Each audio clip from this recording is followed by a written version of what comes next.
Hello and welcome to this pronoun and gender inclusive language video for the University of St Andrews. For many people, pronouns and titles are taken for granted or go completely unnoticed in their daily lives. However, increasing numbers of people are aware of the complexity of their own identities and how pronouns and titles are important signifiers of gender. Despite a growing awareness of the gender spectrum, many people still feel awkward when interacting with transgender and non-binary people.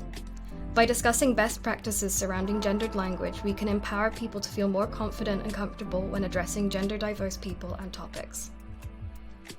Following a growing demand by members of the university community for clearer support and guidance specifically regarding the use of gendered pronouns, a collaboration of staff and students have developed this video.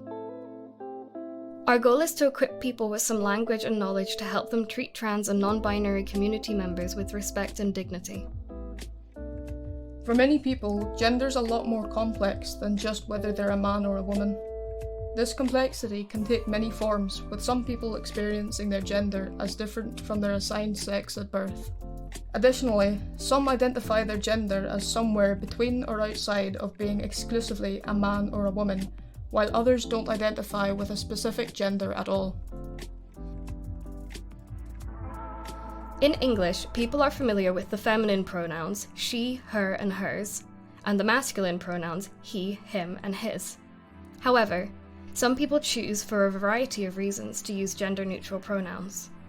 The most common ones used are they, them, and theirs, but there are other gender-neutral pronouns, including sie, her, and hers, wir, wir, and viz, sie, them, and theirs, and em, and ears.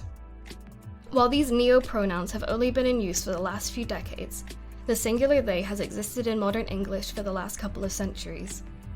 Many people use the singular they without realizing it when they don't know the person's gender. For example, someone has dropped their wallet.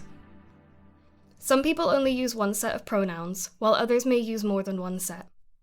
People may use different pronouns in different situations or when they present themselves differently, and it's not always possible to know someone's gender by the pronouns that they use. In addition to pronouns, titles, honorifics, and other forms of address can signal gender. Common titles used in English include Mr., Miss, Mrs., and Ms.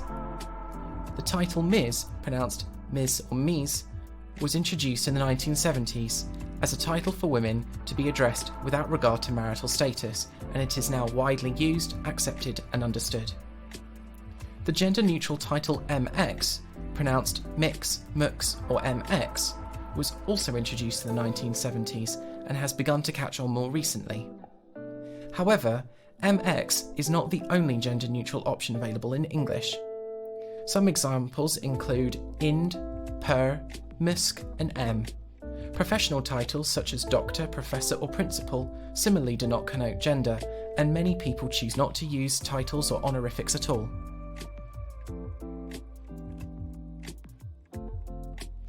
Here are some good general practices we recommend that can help us all to create a more welcoming environment for gender-diverse people.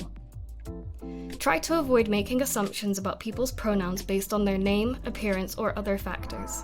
If you have any doubts or are unsure of what pronouns someone uses, it is best to ask the person, privately and respectfully, what their pronouns are, or default to using their name if you don't have the opportunity to ask. Pay attention to and make sure to use the name that someone introduces themselves with, especially if you've known that person by another name. Using someone's previous name shows disrespect and can be a form of misgendering. When referencing past events, use the person's current name and pronouns unless they've directed you otherwise. When addressing a group, use neutral collective terms. For example, use terms such as everyone, guests, colleagues, folks, or friends, instead of ladies and gentlemen or guys and girls.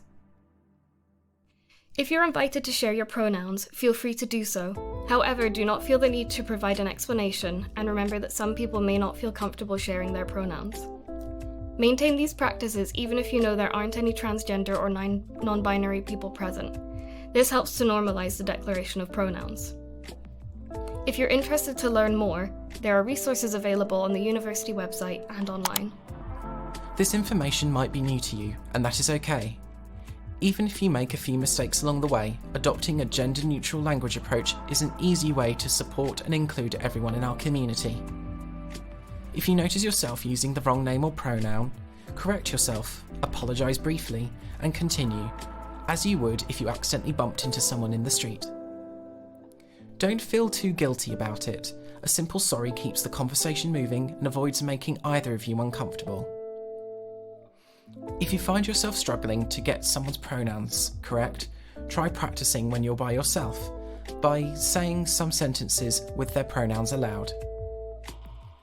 A gentle reminder can help friends and colleagues who are struggling to remember someone's change of name or pronouns. Deliberate, repeated, or malicious misgendering can not only cause distress to the individual, but could also be considered harassment under the Equality Act 2010. If a student, staff member, or visitor comes forward with concerns about conduct or a complaint about being misgendered, refer to the suitable support role. If you have suggestions for how the university can better support trans and non-binary people, from educational experiences to hiring practices, or accessibility, all the relevant contact information is below. Thank you for watching. For more information about pronouns and gender-inclusive language, please read the university's Pronoun and Gender-Inclusive Guidance document. You can also contact one of the following for more information and guidance.